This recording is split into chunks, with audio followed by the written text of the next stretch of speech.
gawaing ito, Lord, salamat po sa bawat puso, Lord God, na patuloy na nagkakaroon kami ng unity, Panginoon, na patuloy nga pong maging kalakasan ng bawat isa. Salamat po, Panginoon. Pangunahan mo po, Banal na Espiritu, ikaw po ang aming maging guro sa gabing ito.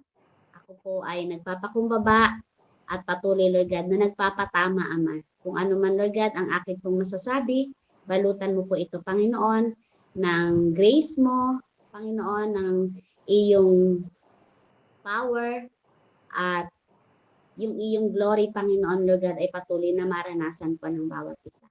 Salamat po, Ama. Sa iyo po ang lahat ng papuri, pagluwalhati, pagdakila in Jesus' name. Amen and amen. Ayan po. Ang atin pong teksto is mula po sa John 1:16. Isang verse lang po tayo, about sa the fullness of God's grace. Basahin ko po. Ang title ko po, mga kapatid, ay The Fullness of God's Grace.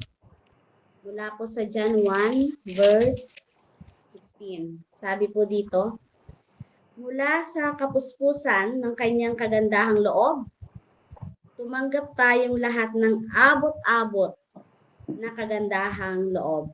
Amen. So glory to God. Sa King James Version, maganda rin po kasi, and of His fullness have all we received, and grace for grace. Yan, amen. So, sino po dito? Magtanong lang akong konti. So, kung sino po yung nakaka-relate, ay mag-heart po sa buong maghapon, sino po ang nakaranas ng, alam niyo, yung pagod? Buong maghapon, ayan. Ako yan, ayan. Ako yan. Sa buong maghapon, sino ang nakaranas na parang ang lungkot-lungkot niya? Parang nakaramdam siya ng lungkot, nakaramdam siya ng kulang siya, ayan. Nakaramdam siya ng medyo kulang sa pera. Ayan, Nanay Andrea, ayan, si Scott. Happy birthday, si Scott! Thank you so much. Ayan. Diba? Sa buong maghapon, sino naman ang nakaramdam na parang lumipas lang na maghapon, na parang feeling niya hindi siya naging fruitful? Parang naging routine. Yun na lang ginawa niya nung isang araw, yun pa rin ang ginawa niya ngayon. Sino po ba yung ganon? Sino naman ang nakaramdam dito na parang sobrang thankful niya sa Panginoon? Simula pagising niya, nagkaroon siya ng parang feeling niya, confident siyang haharap ngayong gabing ito parang matulog, na isusulit niya yung kanyang buhay sa Panginoon dahil kahit papaano, in her own little way, meron siyang nagawa. Amen. Yan. Eto, ewan ko lang kung may maiiwan na hindi mag-heart. Sino po dito sa atin ang nakaranas sa buong maghapon ng biyaya ng Diyos? Yan. Ako lang ba? Si Sis Ann lang ba? Nakaranas ng biyaya ng Diyos. Amen. Salamat sa Panginoon, salamat sa kanyang biyaya. Lahat tayo nakaranas ng salita ng biyaya ng Diyos. Ano po? At ang biyaya po ng Diyos, mga kapatid, isa po yan sa pinakamalalim. Ngunit, kung mapapansin natin, pinakamadalas na hindi lubos na uunawahan. Pero laging nasasabi, nababanggit, pero hindi naman pinakang lubos na nauunawaan yung pinakang katotohanan about sa Christian life. Marami pong believer ang nakakaranas ng grasya ng Diyos para sa kapatawaran, pero kokonti ang tunay na nakakaranas ng fullness ng grace sa transformation about forgiveness. Nakaranas siya ng grasya ng Panginoon about forgiveness. Pero yung totoong fullness ng grasya ng Panginoon na siya na-transform, bihira po yung talaga yun. Even yung transformation ng intimacy. Maraming mga believer ang nakakaranas ng grasya ng Panginoon, biyaya ng Panginoon. Pero lack of intimacy naman talaga. Yung fullness ng grasya, hindi niya maranasan na talagang meron siyang, anong sabi dito? Lubos-lubos, abot-abot na biyaya ng Panginoon sa pagkakaroon mo ng intimacy sa Panginoon. Yung endurance, ayan. Diba? Ang dami mong ginawa, pero hindi mo kayang palampasin ang magtrabaho sa ubasan ng Diyos. Parang sa dami mong ginawa, mas malaking bagay pa rin sa'yo yung kahit na makapanalangin ka sa iba. That is the transformation ng fullness ng Diyos. Fullness ng grasya ng Diyos. At yung ating pong spiritual maturity. Maraming mananampalataya ang bumabagsak about spiritual maturity. Bakit? Kasi hindi naman totoong na-transform. Tinanggap lang yung grasya. Pero yung sukdulang, biyaya ng Diyos, hindi totoong na-transform yung spiritual maturity niya. Amen. There are some part pa rin ng kanyang buhay na siya ay parang bata, alam mo yun, na sensitive, emotional, ano po. So kadalasan kasi, ang tingin po natin sa grasya, lagi natin sinasambit dahil sa biyaya ng Diyos, sa grasya ng Diyos. Totoo naman eh. Totoo naman. Pero palalimin po natin ngayong gabi ito. Sabi doon, ay mula sa kapuspusan ng kanyang kagandahang loob. Tumanggap tayong lahat ng abot-abot daw na kagandahang loob. Diba? So, kadalasan ang tingin natin sa grace ay pinatawad ako ng Diyos. Totoo, correct po yun. At mahal ako ng Diyos. Kahit na ang dami ko nagawang kasalanan, mahal ako ng Diyos. Dahil lang talaga sa biyaya ng Diyos ito nagagawa ko. Totoo po yun. At sasabihin din na marami rin ang dahil sa biyaya ng Diyos, hindi ako napahamak, hindi ako pinarusahan. Totoo pong lahat yan. Pero, sa mas malalim po na fullness of God's grace, pag tinanggap mo yan, ang lahat po ng yan, masasabi mong nasa simula ka pa lang pala. Hindi pa yun yung fullness. Ang fullness of God's grace, hindi lamang po yan tungkol sa pagtakas natin para di tayo mapunta sa impyerno. Ito po ay patungkol sa pakikibahagi mo sa buhay ni Kristo. Fullness nga po eh. Ang grace, hindi lamang po yan pabor ng Diyos. Ang grace po ay kapangyarihan ng Diyos. Ang grace po ay presence ng Diyos. Ang grace po ay ang pagkilos ng Diyos. At ang grace po ay ang buhay ni Kristo na gumagawa sa iyo ngayon. Sa iyo at sa akin. So why the fullness of grace is very important po sa atin pong lahat? Una, because grace flows from the fullness of Christ. Sabi po sa Colossians chapter 1, verse 19. Wait lang po. Sabi po dito, Colossians chapter 1, verse 19. Sapagkat minarapat ng Diyos na ang buo niyang kalikasan ay manatili sa anak. Ayan. Sabi po yun sa Colossians chapter 1, verse 19. Ang gift po ng ating pong Panginoon was His grace. Pero, ang tinanggap po natin sa ating Panginoong Jesus ay ang kanyang love. And sa banal na Espiritu, ang tinatanggap natin is the communion, the fellowship, the genuine fellowship sa kanya po.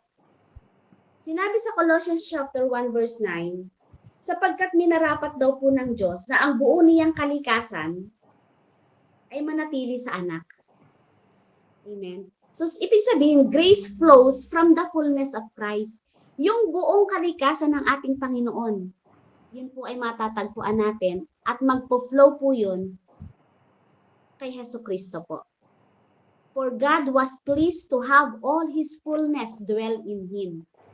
Ang fullness po dito, pag tiningnan po natin sa Greek word, ano po, sabi po doon ay pleroma, na nangangahulugang completeness, abundance, totality, nothing lacking. At kung atin pong pagbabasehan lahat ito, i-describe po natin, lahat po ito ay nasa ating Panginoong Hesus. Lahat ng kailangan ng tao ay na kay Kristo. Righteousness, holiness, wisdom, peace, authority, eternal life, and even grace. Kasi sabi doon, no, ang lahat ng kanyang kalikasan ay matatagpuan, ibinigay niya sa kanyang anak na si Jesus. So, yung fullness po ng God's grace, nagpo-flow po yan sa atin pong Panginoong Jesus. At ito po ha, hindi po nagbibigay ang Diyos ng grace na hiwalay kay Kristo. Si Kristo mismo ang embodiment ng grace. Ibig sabihin, kung tinanggap mo ang grasya ng Diyos, nananahan dapat sa si Hesus Kristo. Fullness eh. Yung grace nagpo-flow sa fullness ni Jesus eh. So sabi po sa John 1 verse 14, John 1 verse 14, naging tao ang salita at nanirahan sa piling namin. Nakita namin ang kaluwalhatiang tunay na kanya bilang kaisa-isang anak ng Ama. Siya ay puspos ng kagandahang loob at ng katotohanan. The Word became flesh, sabi po doon. Full of grace and truth. So hindi lang sinabing may grasya, kundi full of grace. Bakit? Ang sabi doon, nakita namin ang kaluwalhatiang tunay na kanya bilang isang anak ng Ama. Siya ay puspos, full of grace, ng kagandahang loob at ng katotohanan.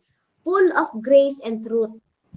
Ibig sabihin, wala pong kakulangan kay Jesus. Hindi nauubos ang kanyang biyaya. Hindi siya nauubusan ng habag. Hindi siya nauubusan ng pagtanggap. Hindi siya nauubusan ng restoration. Marami pong Kristiyano ang gustong tanggapin ang blessing ni Kristo. Kasi nga nasa simula pa lang pala sila. Ang pagkakaunawa nila sa grace ay sila'y nailigtas, hindi sila makakapunta na sa impyerno, sila'y pinatawad, ano po. Totoo naman yun eh. Pero gustong tanggapin yung blessing ni Kristo, pero hindi gustong tanggapin yung fullness ni Jesus. Sabi doon ang linaw po ng salita ng Diyos, ang lahat ng kalikasan ng Ama ibinigay sa kanyang anak. At ang lubos-lubos, kapuspusang kagandahang loob na kay Hesus Kristo. So gusto natin minsan yung peace. Diba? Yung healing, yung provision. Siyempre yung mga ipinapanalangin natin, mga magkaroon na ng kasagutan, mga answered prayer. Pero yung fullness ng grace ay hindi lamang tungkol sa kung ano po yung matatanggap natin, kundi kung sino yung mananahan sa atin. Yun po yung fullness ng grace. Hindi po yan yung kung ano lang yung marireceive mo, kundi kung sino yung mananahan sa'yo. At dahil sa ina-acknowledge mo, tinanggap mo yung fullness ng grace, kung sino yung nananahan sa'yo, tinanggap mo, hindi ka kulang. Walang kulang sa'yo. Kinukulang ka lang kasi ang tinatanggap mo lang, tumitingin ka lang dun sa matatanggap mo. Subukan mong tanggapin yung kabuuan ng grasya ng Diyos, which is si Jesus. Hindi ka kukulangin. Sabi po sa Galatians chapter 2 verse 20, it is no longer I who live, but Christ lives in me.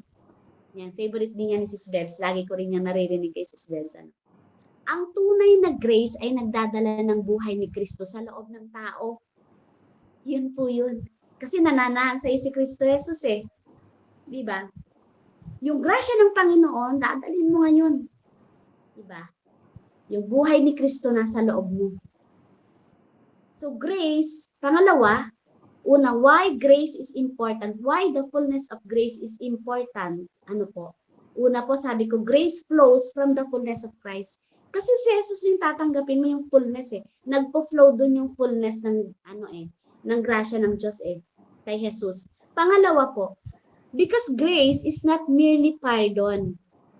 It is divine empowerment. Maraming tao ang iniisip, yung grasya ng Diyos, forgiveness only daw. Pero sa Biblia, ang grace ay kapangyarihan po ng Diyos na gumagawa sa iyo at sa akin. Sabi sa 1 Corinthians 15:10, by the grace of God, I am what I am. His grace toward me was not in vain. Hindi ka lamang pinatawad. Diba? Binago ka rin. Pinalakas ka. Divine empowerment, kakaibang lakas. Ito pa, kung tinanggap mo yung fullness ng God's grace, nagagamit ka ng tama. Amen? Hindi mo tinitingnan ang bawat bagay na ito lang ay ito'y grasya ng Panginoon, lahat sa iyo pabor. Una mong tinitingnan, ginagamit ka ng Diyos. Hindi ikaw ang nanggagamit. Tapos na tayo sa buhay na tayo ay naging user. Magpagamit naman tayo. The difference between mercy and grace, yung mercy, hindi ibinigay ng Diyos ang kaparusahang deserve natin. Sabi niya, ang awa ng Diyos, ang habag ng Diyos, hindi yan nauubos. Diba? Yung grasya, ibinigay ng Diyos ang hindi natin deserve. Do you think, sa pamumuhay kung titingnan natin yung atin pong past, deserve mo ba ang langit? Doon pa lang, sakit na di ba?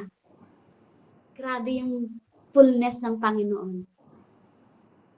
Hindi natin deserve, sabi sa salita niya. Walang nakaabot, di ba?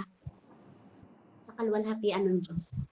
Ang lahat ng ating mga gawa, para tayong basahan lang sa paningin ng Diyos. Pero because of His grace, deserve natin ngayon ang langit. Amen? Kung nagdadalawang isip ka pa, huwag kang magdalawang isip. Kasi tanggapin mo yung fullness, which is si Jesus mismo. Amen? Deserve mo po ang langit. Deserve nating lahat ang langit. Deserve lahat ng pamilya natin ang langit. That is by the grace of God. Mercy removes condemnation. Pero yung grace nagre-release ng transformation. Amen? Yung grace empowers holiness. Sabi sa Titus 2:11 verse 12, the grace of God teaches us to say no to ungodliness. So yung tunay na grasya ng Diyos, hindi dahilan para manatili ka sa kasalanan. Ang grace na walang transformation ay grace na hindi patunay na nauunawaan. Baka nasa simula pa lang siya. So, challenge ito sa atin. Diba? Na yung transformation, nandito ka na rin lang, lagi mo na rin lang sinasambit dahil sa biyaya ng Diyos, tayo nabubuhay. Magpa-transform na po tayo. Amen? Magpa-transform na po tayo. Kapag ang tao, ang isang tao na nakareceive ng fullness, kapuspusang kagandahan ng loob, biyaya ng Panginoon, ang dali po sa kanyang mag-say no sa ungodliness. Alam mo yun? Sa kasalanan. Kapag mas lumalim ang revelation mo sa grace, mas magiging malalim ang hatred mo sa kasalanan.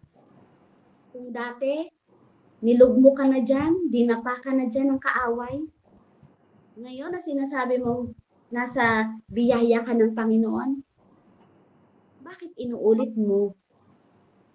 Diba? Kung dati, ang mga kamay natin, ang mga mata natin, nagagamit ng kaaway. Ngayong tinanggap mo ang biyaya ng Panginoon, dapat ang lahat ng yan hindi na nagagamit ng kaaway. Mas lalalim na ang ating pong hatred sa kasalanan. Mas lalakas na ang desire mo sa holiness. Banal na pagkatakot, napaka-importante. Bakit? This is the highest reverence sa ating Panginoon. Kaya nga, kung tinanggap mo ang biyaya ng Panginoon, di ba? Pero gumagawa ka pa rin ng hindi ka na natakot sa Panginoon. Alam mo yun? Nawawala yung holiness. Baka hindi fullness ng God's grace ang tinanggap mo. Bakit? Sabi sa kanyang salita that God is holy we must be holy also. Eh kung ang desire mo ay hindi pang holiness, nasa entrance ka pa lang, hindi mo talaga nauunawaan. Try mong palalimin kung ano yung grasyang tinanggap mo sa Panginoon. Higit sa lahat, magiging sensitive ka sa presensya ng Diyos. Unang-una, hindi sa tao ka natatakot, kundi sa Diyos. Bakit? Walang magagawa sa iyo ang tao, pero ang Diyos may magagawa sa iyo. Amen. Bali-baligtarin mo man ang sitwasyon. Pagtakpan-takpan mo man yan, dahil baka malaman ni ni ganito, ganyan. Kahit pa sino pang tao, di ba? Kung sensitive ka sa presence ng Diyos, kung nasa iyo ang fullness ng God's grace, nababalutan ka ng righteousness dapat. Number 3, why the fullness of grace, of God's grace is very important? Because the fullness of grace is revealed most in human weakness. Sino dito ang ipinanganak ay simula ng ipinanganak ay malakas na? Hindi nalalapatan ng panghihina. Ano yun? Si malakas at makisig. Wala namang ganun, di ba? Pero kagandahan lang, when we receive the fullness of grace, of the fullness of God's grace, alam mo yun, nire-reveal doon na yung human weakness natin, nagiging strength pala natin. 2 Corinthians chapter 12 verse 9. Sabi doon, my grace is sufficient for you, for my power is made perfect in weakness. Mag-heart ako kasi alam ko po na ako po ay may kahinaan. Talagang kailangan ko po yung biyaya ng Panginoon. Sa isip ko, sa puso ko, even sa bibig ko, even nga sa aking tenga may mga bagay akong naririnig na nagiging weakness ko. Baka kasi hindi naman tama yung pandinig ko, pero sinabi ko na, transfer ko na. Lahat yan, may kahinaan po sa atin. Pero because of God's grace, yung ating kahinaan, yung power niya is made perfect in our weakness. At ito yung paradox na kaharian ng Diyos. Ano ba pag sinabing paradox? In the kingdom of God, ang tao ay malakas kapag lubos siyang nakaasa sa Diyos. When we say paradox po, sa kingdom ng Panginoon, ito po ay isang sitwasyon na tila magkasalungat o hindi mo maintindihan sa unang tingin, sa unang pandinig mo. Pero, ito, papasukan mo ngayon ng wisdom, yung grasya ng Panginoon. Kaya nga, hindi pwedeng puro wisdom ka Dapat nabubuhay yung wisdom na yun sa grasya ng Diyos. Ngayon, ang paradox, isa po itong sitwasyon, baka kasi nakakapasok tayo sa ganito. Ano po? Ang paradox, in the kingdom of God, sitwasyon na tila magkasalungat o hindi maintindihan sa unang tingin. Pero kapag pinag-isipan ng mabuti, may malalim palang katotohanan. Sabi po kanina, kapuspusan sa grasya at sa katotohanan ng Diyos.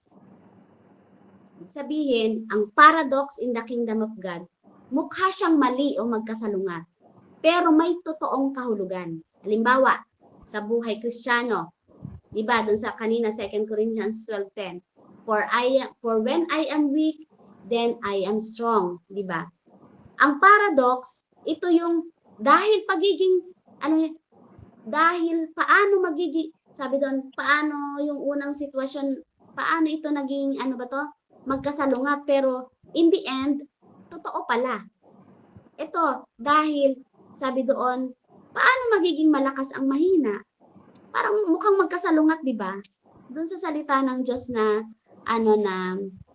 my grace is sufficient, for my power is made perfect for your weakness. So, paano tayo magiging malakas ay mahina pala tayo? Di ba? Paradox yun. Sabihin, mukhang magkasalungat, pero ang ibig sabihin, kapag kinikilala ng tao ang kanyang kahinaan, kaya nga nag-guide ako kasi mahina po ako Mahina po. May marami akong weakness. Pero dahil po sa grasya ng Panginoon, kinikilala ko ngayon ang aking kahinaan at umaasa ako sa Diyos. At doon nahahayag ang lakas ng Diyos sa akin. That is the paradox. Sa iba pong yan, kung hindi ka malalim sa fullness of grace, God's grace, hindi mo ito i-declare hindi mo ito i-confess Bakit? Kasi pag-iisipan mo, paano ako magiging malakas? Mahina nga. Di ba? Ibig sabihin, kikilalanin mo ngayon yung iyong kahinaan na kapag umaasa ka sa Diyos, mahahayag ang lakas ng Diyos sa iyo. Isa pang biblical na paradox sa Matthew 16 verse 25. Sabi doon, whoever loses their life for my sake will find it. So mukhang contradiction, di ba? Mawawalan ka ng buhay pero makakasumpong ka ng buhay na walang hanggan. Mamamatay sa sarili pero magkakaroon daw ng tunay na buhay. Sabi doon sa Mateo 16:25. Pero when you know and you receive the fullness of God, ang paradox ay hindi po siya salungat. May mas malalim na spiritual po itong katotohanan, sabi sa kanyang salita kanina. Ang kapuspusan na ipinadala sa katotohanan. Sa grasya at sa katotohanan. Tila magkasalukat na katotohanan, pero malalim na kahulugan. Magkasalungat pero parehong totoo. Diba? The paradox of God's kingdom. Sabi doon, sa kaharian ng Diyos, ang tunay na lakas ay hindi nanggagaling sa sarili, kundi sa lubos na pagdepende sa Diyos. Mukhang kahinaan ang pag-asa sa Diyos, pero iyon pala ang tunay na kalakasan.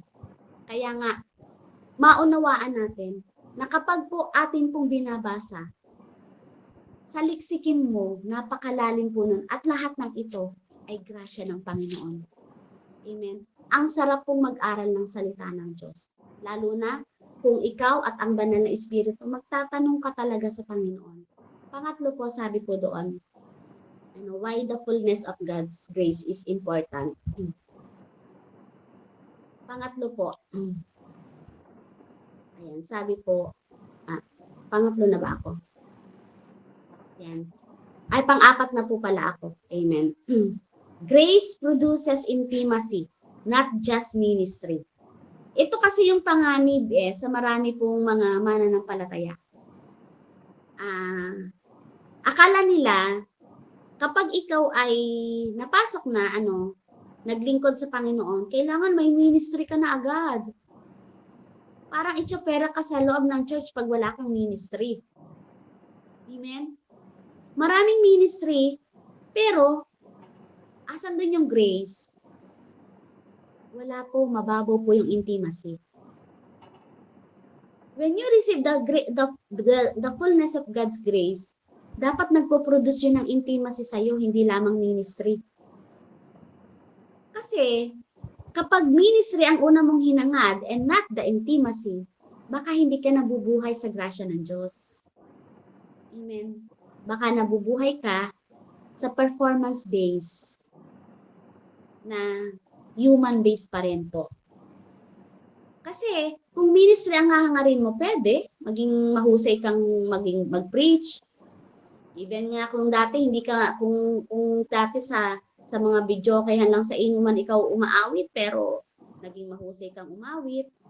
Active ka sa church, di ba? Alam mo yun? Pero yung fullness ng grace, God's grace, hindi lamang kasi yan nagbibigay ng assignment sa atin. Nagbibigay po yan ng access sa puso ng Diyos. Kaya nga grace produces intimacy.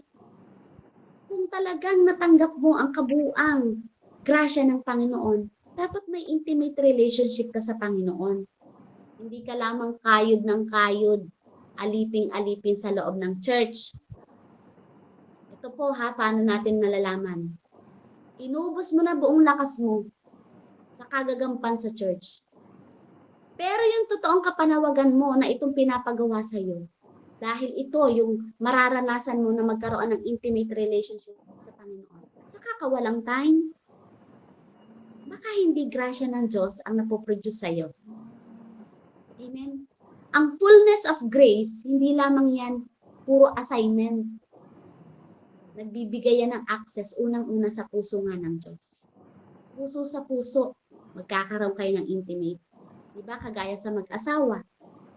Hindi lamang naging mag-asawa kayo para para magkatuwang lamang pakainin ng anak, bihisan ng anak.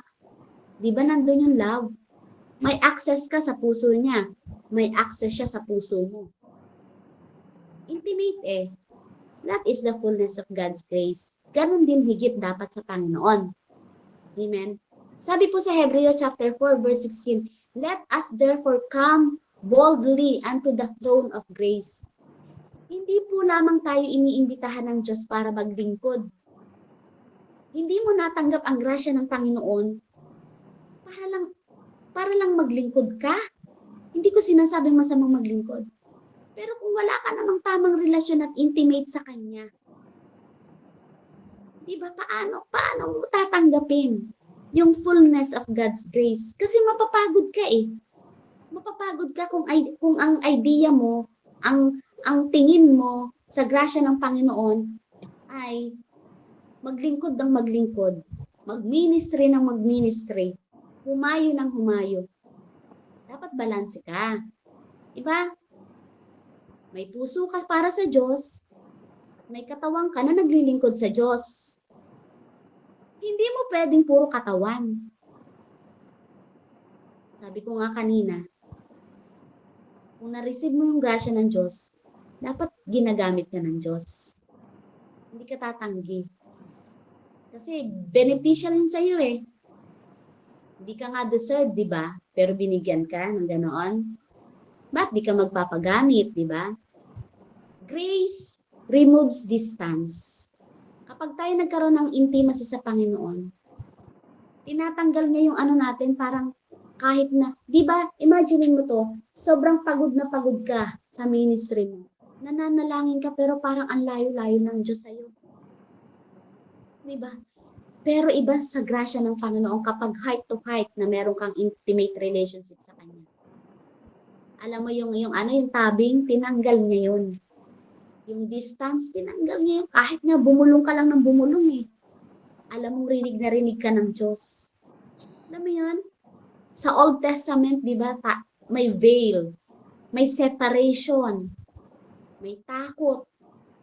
Natakot silang humarap sa Panginoon eh, di ba? Pero nang mamatay si Kristo, napunit yung tabing. Bakit? Dahil gusto ng Diyos ng relationship. Hindi lamang religion. Marami din ang nagko-quote ay sa Christian ay relasyon ang pinag-uusapan at not religion. Pero iba naman yung ginagawa. Ang ginagawa naman ay pang-religion din naman. Hindi naman pang-relasyon. Diba? Yun ba yung fullness of grace? Pang-5, why the fullness of God's grace is very important to us. Grace is endless and progressive. Sabi doon sa binasa ko kanina sa John 1:16. Sabi doon sa John 1:16 mula sa kapuspusan ng kanyang kagandahang loob, tumanggap tayong lahat ng abot-abot na kagandahang loob. Nung una, sinabi yung kagandahang loob mula sa kapuspusan. Nung panghuli, ang tinanggap din natin, abot-abot na kagandahang loob. Ano yung pinag-uusapan dito? Grace for grace. Sa Greek word, ito ay larawan ng alon daw sa dagat. Sige, imaginein po natin yung alon sa dagat. Isang alon, kasunod uli ang panibagong alon. Sino dito yung Kasi sa Baler, nakapag-swimming ako. Grabe po yung dagat, lawak no. At ang grabe yung magpapababangga ka dun sa alon. Tapos ay hindi ka pa nga nadadala dun sa pauna, ayan na naman matatakloban ka na uli ng kasunod na alon. That is the grace of God. Doon po inihalin tulad. Ito pong John 1:16. Grace is endless and progressive. Di ba tingnan mo yung alon? Nung una, ang bagal, mababaw pa hanggang bewang mo. Abay, naririyan, hindi ka pa nakaka-recover dun sa unang hampas sa'yo sa katawan mo ng alon. Mas malaking alon ngayon, di ba? Ang tataklob sa'yo. Sino yung nakaranas na na maglaro dyan sa dagat. Grabe, mga white sand, ang ganda, grabe yung mga blue yung color ng tubig. Alam mo yun, yung alon talagang matatakluban ka. Grace for grace po ang biyaya ng Panginoon. Kapuspusan, sabi doon. Tapos sabi doon, abot-abot na kagandahang loob pagtatanggapin mo. Yan ang mararanasan mo. Endless and progressive. Ibig sabihin, bagong grace sa bagong season mo. Natutulog ka ngayon, meron ka ng panibagong grasya ng Diyos, hindi ka pa nagigising, may grasya ka na. Ganun po yun. May battle ka ngayon, hindi ka pa hindi ka pa nakikipag-battle, andyan pa lang, alam mo pa lang na may battle, pero yung grasya ng Diyos nandyan na, kasunod na. Grace by grace eh. So, bagong grace sa bagong assignment. Sa ginagawa natin ngayon, laging may bagong grace. Yung grasya kagabi, bagong grasya ngayon ang ating pong tinatanggap sa Panginoon. Hindi na uubos ang grasya ng Diyos. Dahil bakit? Hindi na uubos si Jesucristo. There is grace for every season. Kaya wala sa yung, reason, hindi ka mag-e-excuse na hindi ka maglilingkod sa Panginoon. Hindi ka mauubusan na nasasabi mo, hindi ka tatanggi na pagod ako. Hindi ko kayang hindi ko kaya ngayong mag-presider. Hindi ko kayang mag-worship team. Dami kong ginawa. Pagod ako maghapon. Amen. Yung grasya ng Panginoon sa'yo, kumusta? Sa buong maghapon na yon, matutulog ka na nga lang, hindi mo deserve. Nabiyayaan ka ng masarap na tulog. Pero dahil sa grasya niya, sunod-sunod. Natulog ka, nirestore ang katawan mo habang natutulog ka, iningatan loob at labas ng tahanan mo, maging pamilya mo, na hindi, yung iba, hindi mananampalataya, hindi na nga nagdasal. Pero dahil sa grasya sa iyo ng Panginoon, iningatan din sila. At ganito pa, paggising mo, buo ka pa din. Hindi ka nabawasan, hindi nabawasan ang isip mo, hindi nabawasan ang pandinig mo, paggising mo. That is kapuspusan at abot-abot na kagandahang loob ng Panginoon. Kaya maunawaan natin ang lalim. Kung yan lahat ng grace na yan, abot-abot na ibinibigay sa iyo na parang isang alon ng Panginoon, dapat magamit ka rin ng todo-todo ng Panginoon. Kung may totoo kang intimacy sa Kanya. Diba? Sa mag-asawa, kahit anong galit mo sa Kanya, dahil mahal mo, papakumbaba ka. Minsan nga, doon pa nga lumalabas lalo yung sweetness after yung mag-away eh. Pagluluto mo, kabati lang kayo. Diba? Alam mo yun, pagod na pagod ka, pero ang iniisip mo siya, pagdating mo, ano kaya kakainin niya? Alam mo yun, mga babae nakaka-relate sa ganyan eh. Daming ginawa. Pero mas iintindihin pa rin niya yung asawa niya. Diba ganyan? Diba, Brother Fred? Amen. May segue pa, no? Ayan. Yan. There is grace for every season. Grace, kapag nakakaranas ka ng suffering, may grasya yan. Kapag nakakaranas ka na nga sa waiting season ka, may grace sa'yo ang Diyos. Sa leadership, yan si Sis Bebs. Pag nakakaranas ka ng iba't ibang ugali namin, pakikisamahan mo, alam mo yun, may tamad, may masipag, may ayaw papigil, alam mo yun, di ba? May matigas ang ulo. Pero sa leadership mo, Sis Bebs, grabe yung grasya sa'yo ng Diyos. Amen. Di mo pa nga naisip, ba't ko ba nagagawa itong pakisamahan lahat?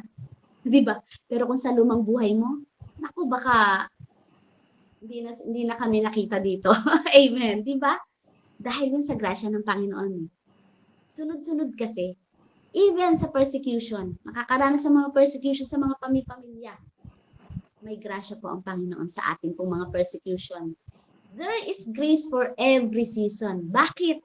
Because grace is endless and progressive. Even sa ating pong mga obedience, may grasya ang Diyos.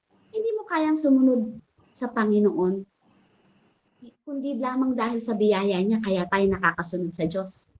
Diba? Even sa restoration ng ating buhay. Ni-restore ka ngayong gabi, sa kabila ng dami mong ginawa sa buong maghapon. Diba? Ni-restore ka. Dahil lamang yun sa endless grace and progressive grace na sinasabi sa John 1:16. Grace for grace. Ang lalapat sa iyo, biyaya ng Diyos, dadalhin ka pa rin sa biyaya ng Diyos. Ganyan ka-generous ang Panginoon when it comes po sa grasya, sa fullness ng God's grace. Wala kang ibang pupuntahan kundi sa biyaya ng Panginoon. Wala kang ibang babagsakan kundi sa biyaya ng Panginoon. Laliman mo lang ang pakikipag-ugnayan mo at relasyon mo sa ating Panginoon. Tingin mo doon sa kaliwa, tingin mo sa kanan, lingon mo sa harap, diretso tingin mo sa unahan. Puro grasya ng Panginoon ang nakalaan sa atin. Kasi tayo yung mga anak niya. Sabi, ang lahat, amen, sabi ang lahat ng meron daw ang Diyos, ibinigay kay Jesus. At tayo, sa pagmamahal ng Panginoon, sobrang biyaya ang binigay sa atin. Lahat ng meron ang ating Panginoong Jesus, meron po tayo niyan. Hindi tayo na uubusan ng grasya ng Panginoon. Amen. Pang-anim, the danger of receiving grace in vain. Ito, 2 Corinthians 6:1. Meron palang danger of receiving grace in vain. Diba? Sabi sa 2 Corinthians 6:1, do not receive the grace of God in vain. Paano natatanggap ang grace in vain? Ito po, ano ba yung danger? Ano ba pag sinabing danger of receiving grace in vain? Sabihin po nito, ang receiving the grace of God in vain ay tinanggap mo ang biyaya ng Diyos, pero hindi ito nagkaroon ng tunay na epekto o pagbabago sa iyong buhay. Tinanggap mo ang biyaya at grasya ng Panginoon. Anong naging impact sa iyo? At anong naging impact mo sa iba? May danger din pala kapag winalang bahala mo yung grasya ng Panginoon. Amen. Maaaring narinig mo ang salita ng Diyos. Maaaring nararanasan mo ang pag-ibig niya. Maaaring nakatanggap ka nga ng kapatawaran. Naging bahagi ka ng church. Pero nananatili pa rin ang puso mo sa dati mong buhay at hindi ka nagpapasakop sa Diyos. Sinabi sa iyo ng iyong leader na gumawa ka, gampanan mo ito. Narinig mo. Hindi mo tinanggap. Kung ikaw, di ba, may epekto sa iyo yun, grasya yun ng Panginoon eh. Pero kung babaliwalain mo, amen, nangangahulugang wala kang bunga. Walang epekto sa iyo yung grasya na yun. Ang vain ay nangangahulugang walang bunga. Walang epekto. Nasayang lang. Receiving the grace of God in vain, yung danger nito, yung nasayang lang. Wala kang impact. Alam mo yung display lang. Display ka na nga, plastic pa. Alam niyo yun, yung may flower na ganun. Display na pero ano tawag, artificial. Hindi totoo. Diba? Walang impact. Hawakan mo. Hindi wala ka man lang maramdaman na, ay talagang ito'y ang ganda, ang buhay. Di man lang, alam mo yung ganun, walang impact. Huwag po sanang ganun na receiving the grace of God in vain. Sinayang, nasasayang lang. Hindi pinapahalagahan. Ang biyaya ng Diyos ay dumating sa tao. Pero, yung tao na nakatanggap ng biyaya ng Diyos, hindi niya pinayagang mabago siya ng biyaya ng Diyos. Naging display lang siya. Amen. Alam mo yung mga halimbawa ng pagtanggap ng grace in vain, yung mga hindi pinahalagaan, walang epekto, walang impact. Tinatanggap ang forgiveness pero ayaw namang iwan yung kasalanan.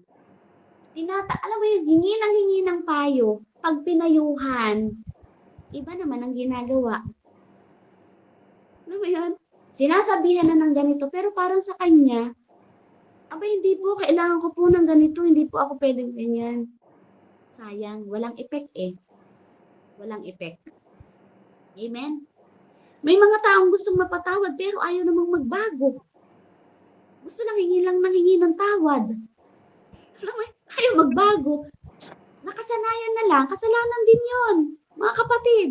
sorry po, susunod, sorry na naman.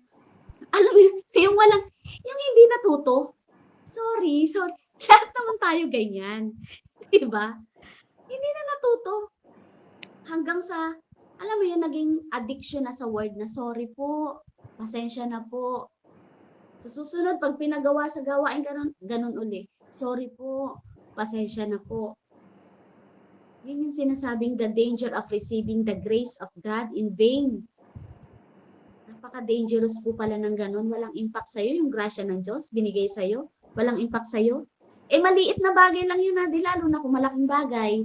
Halimbawa po, sinabi ni Sis Bebs, ikaw po, Nanay Selena, pumunta ka sa Africa, maghayag ka doon ng salita ng Diyos.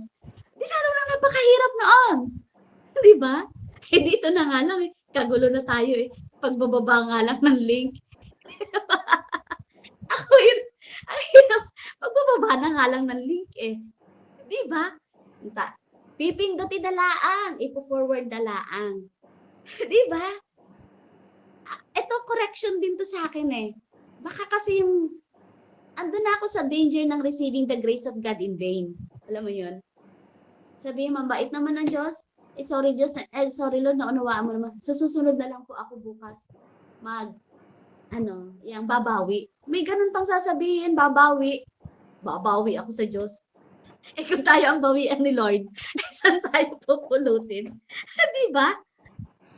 Asan yung grace? Asan yung impact? Amen? So, pero, ang tunay na grace ay hindi lang nagpapatawad. Ito po ay nagtuturo rin ng mamuhay ng may kabanalan. Kaya po, lagi nating sa grace, anuhan natin ang wisdom may mga po kasing mga kapananampalataya na sasakyan ng emotions mo. Hindi ka na pala dadalhin dun sa kabanalan. Sasang-ayunan pa yung sinasabi mo, yung kinukwento mo. Diba? Kung totoong nag-ano sa'yo yung grace, diba? Imagine mo.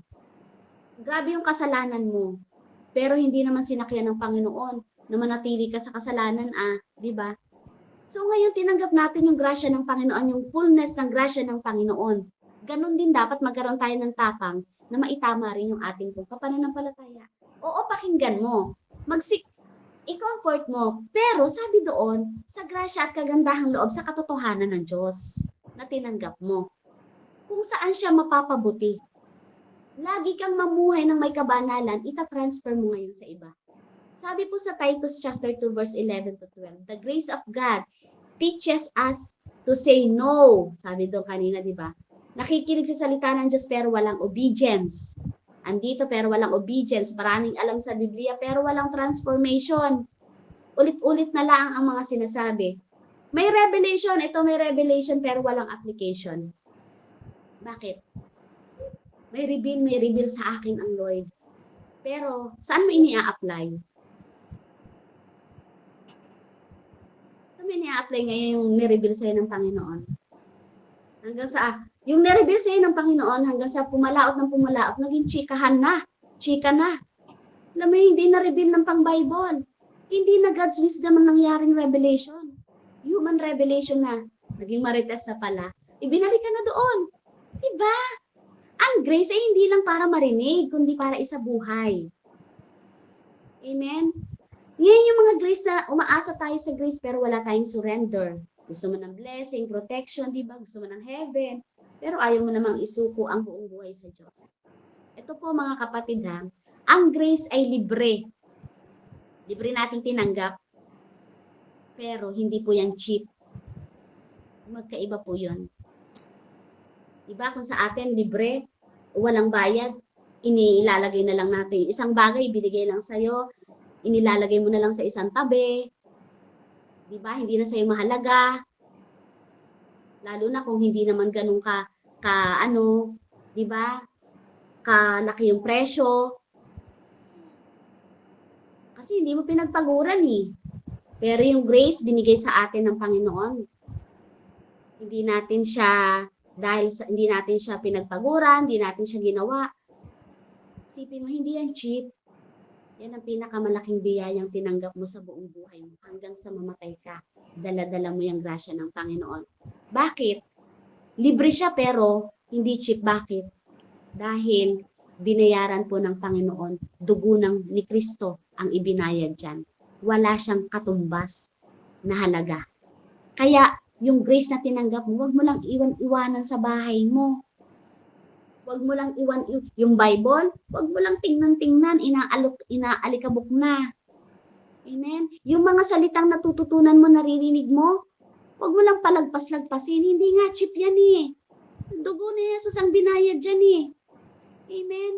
Kanina, ako paggagayat ko ng sibuyas, sabi ng asawa ko, pabilog daw ang sibuyas, ang gayat, kasi daw, steak? Sabi ko, ano ba pagkakaiba ng bilog at haba? Sibuyas pa rin naman yan pag naluto. Diba? Kahit anong shape niyan, pero gusto ng asawa ko is bilog. Sa kabibilog ko at pagsunod ko, grabe po, nahiwa po yung kamay ko. Asa na ba? Ang laki ng aking pagkakahiwa. Ayan po, grabe. Ayan. O, diba? Ang sinasabi ko po dito, kung yung grasya ng Panginoon is tinanggap mo, huwag mong babaliwalain, huwag mong iwan-iwanan lamang. Dugo yan ng Diyos eh. Diba? Binayad yan eh. So bakit delikado yung receiving God's grace in vain? Bakit delikado? Dahil maaaring maging kampante ang tao espiritual. Kapag nasanay ang tao na paulit-ulit na conviction, nako, in danger po tayo dyan. Ulit-ulit ka na lang na kino-convict, nakasanayan mo na lang na ma-convict ka na lang ng ma-convict. Hindi ka na nakaahon sa pagkaka-convict. Diba? Maaari rin tayong yung paulit-ulit na warning ng Diyos. Alam mo, may mga taong pinapadala sa atin. Warning yun ng Diyos eh. Pero dahil sa nag-doubt ka pa, ano ba ito sinasabi nito? Pero yung tingin mo sa kanya, ay opo. Pero at the back of your mind, winawarningan ka na nga, ayaw mo pa rin makinig. Diba? Ginawa mo namang cheap yung grasya ng Diyos. Grasya yun ng Diyos. Pag may pinapadala sa'yo, makinig ka. Sumunod ka, subukan mo. Subukan mong sumunod. Amen? At yung paulit-ulit na binibigyan ka ng pagkakataon, pero binabaliwala mo, maybe yung grace na tinanggap mo is in danger. You put God in vain. Amen? Yung binigyan ka na uli ngayon ng pagkakataon, ayan na naman. Diba matuto naman po tayo, maaari kasing mawala ng sensitivity sa presensya po ng Diyos dahil posible po ang outward religion without inward transformation. Amen po. So sa ayan, hanggang, ano ba ako? Ano na nga po ba ako, 5 na? Naku, 10 o'clock na pala. Amen. Wala na tuloy yung, ayan. Alas na po ito, sabi po doon, grace is, tapos na the danger of, ayan na, ito na po, last na po. The ultimate goal of grace is Christ-likeness. Ayan. Ang dulo po ng grace ay hindi comfort. Hindi ka binigyan ng grasya ng Panginoon, ng Panginoon para humilata lamang sa biyaya niya. Para lamang humilata ka sa kinikita mo. Para lamang humilata ka sa pera mo. Hindi po comfort ang dulo ng grace. Hindi rin po prosperity. At hindi rin po pagiging sikat na Kristiyano. Ang ultimate goal ng grace ay maging katulad po tayo ni Kristo. Ngayon, nasa sayo na lang mamimili ka. Sabi ko nga, the ultimate goal of grace, mamimili ka ngayon. Christ-like ka ba o kaninong mukha ang pinoportray mo? If you really receive the fullness of God's grace. Amen. Sabi po sa Romans 8:29, to be conformed to the image of His Son. Ginagamit ng Diyos ang grace upang hubugin po yung karakter natin. Magpahubog po tayo. Maging humble po tayo at huwag pong humble. Amen. Hindi na ba yung boses, Maging humble po tayo. Hubugin po lagi ang karakter. Linisin lalo na ang motibo. Amen. Kasi tayo lagi tayong may mga pitik pa rin naman po tayo. Alam niyo yung pitik? Alam niyo yun? Yung pagsasalita pa lang nung isa, ang sama na ng motibo mo dun sa tao. Iniisip mo ang sama na.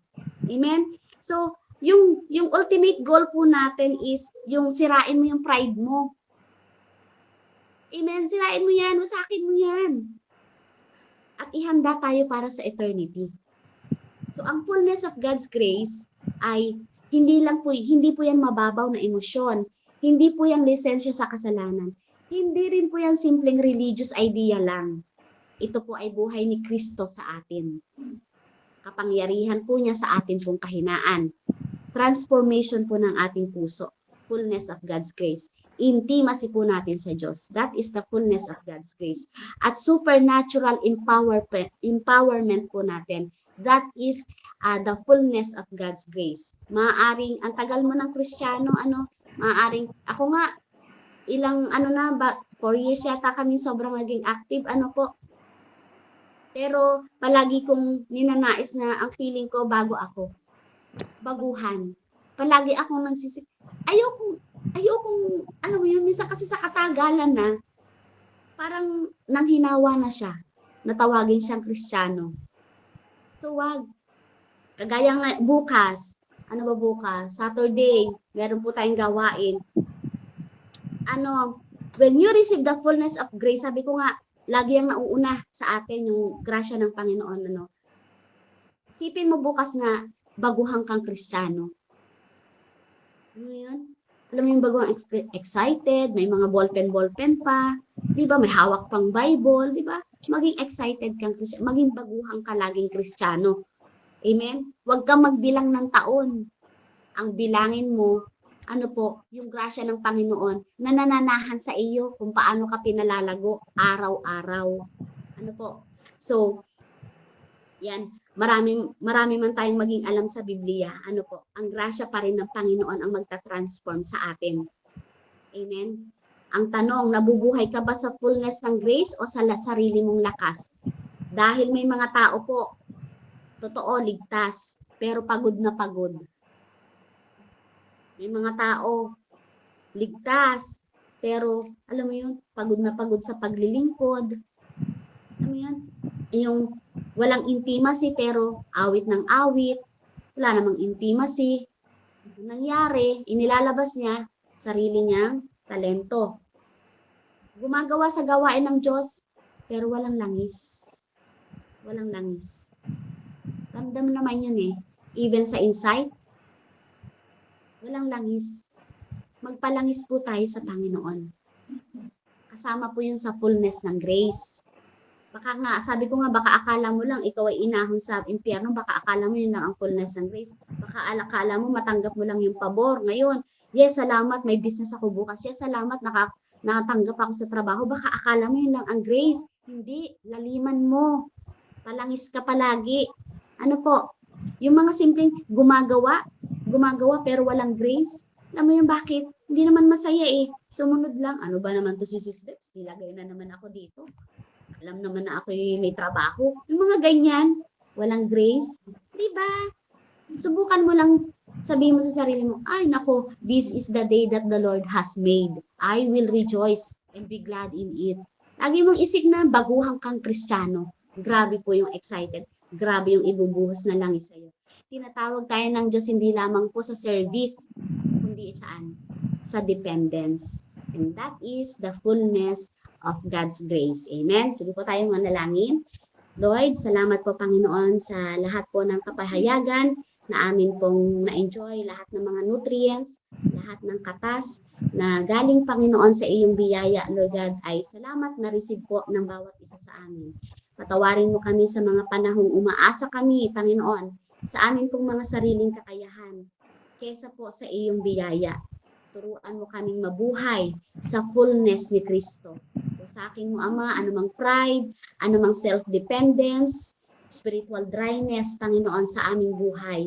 At patuloy na punuin mo po kami ng iyong grasya na nagbabago, nagpapalakas, at patuloy na nagpapalapit sa iyo. Nawa, Panginoon, hindi namin tanggapin ang iyong biyaya ng walang bunga. Hubugin mo kami hanggang makita namin si Kristo at makita sa amin si Kristo. Amen po. Salamat po, Panginoon. Sa iyo po ang lahat ng papuri, pagluwalhati, pagdakila in Jesus' name. Amen and amen. Amen po, ayan. Amen. Praise the Lord. Palakpakan po natin ang Panginoon. Purihin ang Diyos, mga kapatid. Glory to God. Ang hindi pumalakpak, hindi naka-receive ng grace. Praise the Lord. Purihin ang Panginoon. Ayan, glory be to God po. Salamat po sa message. At ngayon, dadako naman tayo sa atin pong insight. Anyone po na napagpala ng banal na salita ng ating Panginoon, I believe bawat isa sa atin napagpala tayo, no? Ano po yung inyong, ano impact ng message sa inyo today? Amen? How you appreciate grace. How you appreciate grace. Amen? Anyone po na gustong mag-share?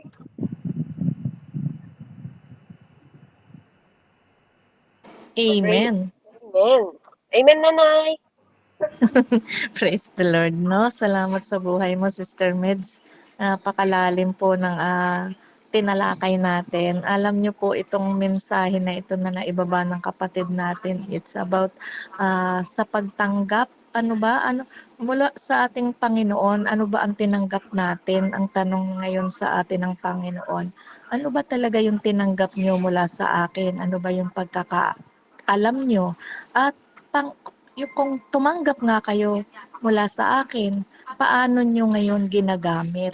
So, alam nyo po, napasilid sa puso't isip ko kanina, oo nga no, biro mo yung binigay ng Diyos sa atin ay buhay. 'Di ba po?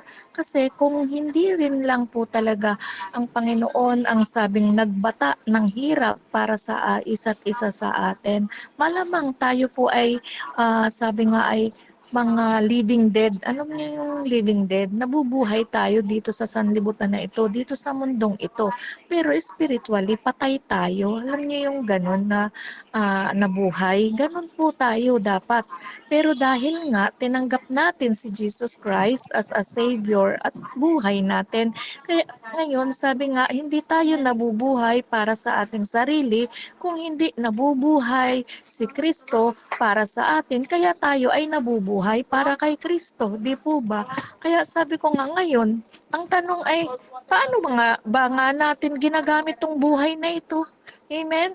Sabi ko nga minsan dumadating talaga tayo dun sa point na parang bagsak tayo. Nauubos din po yung pag-asa natin sa totoo lang, no? Lalo na sa mga sitwasyon natin ngayon. Pagka pera na ang pinag-usapan ay talaga namang kabilaan ay talagang maririnig mo na yung iba't ibang uri ng mga daingan ng tao, di po ba? Pero dahil nga may Kristo tayo sa buhay natin, na alam natin na siya yung buhay sa ating buhay, ibig sabihin lang, nandun yung ating trust sa Panginoon na, Panginoon, binigyan mo ako ng buhay, so alam mo kung ano yung mga pangangailangan ko. Di po ba? So hindi na tayo umaayon sa takbo ng mundong ito, na hindi na rin tayo katulad ng mga katuwiran at pananaw ng mga tao sa paligid natin, na karamihan kahit na alam nila na may Diyos na siyang nagsusustain sa atin, hindi rin nila lubos na mapagtiwalaan, di po ba? Kaya ngayon sabi ko nga, oo nga Lord, salamat kasi yung buhay ko na to, hindi ko kaya talaga na lumakad sa katuwiran mo kung hindi din lang naman talaga ako nagdesisyon na hindi ko kaya eh. Wala akong kakayanin talaga mga kapatid, no? Maliban talaga na talaga ang Panginoon po talaga ang nagbibigay sa akin ng wisdom. Kasi kung lagi kong iisipin, ang bigat-bigat naman, ang taas-taas naman ng bundok na ito, Lord, na pinapaakyat mo sa akin. Kailan ba, Lord, matatapos tong kabundukan na ito ng problema, di ba? Pero hindi po mga kapatid, mentres na tayo po ay laging nandoon sa presence ni God para sabi nga ay mapagtagumpayan natin yung everyday ng buhay natin, na kung saan sabi nga inaalaw ng Lord na ito yung iyong lalakaran, ito yung iyong daranasin sa araw na ito, no po. Ay nandoon naman, sabi nga may mahirap po talaga. May mahirap po talaga. Pero sabi nga, pagka nandun ka lagi sa pananaw na ang hirap-hirap naman, ay lalo pong hihirap mga kapatid. At lalong dadami ang hirap na yan. Pero dahil nga, lumalakad na tayo sa katwiran ng Panginoon, Lord, thank you. Lagi po nating masasambit na, Lord, thank you kasi hindi mo ako ibinilang doon sa mga taong ang bigat ng pasanin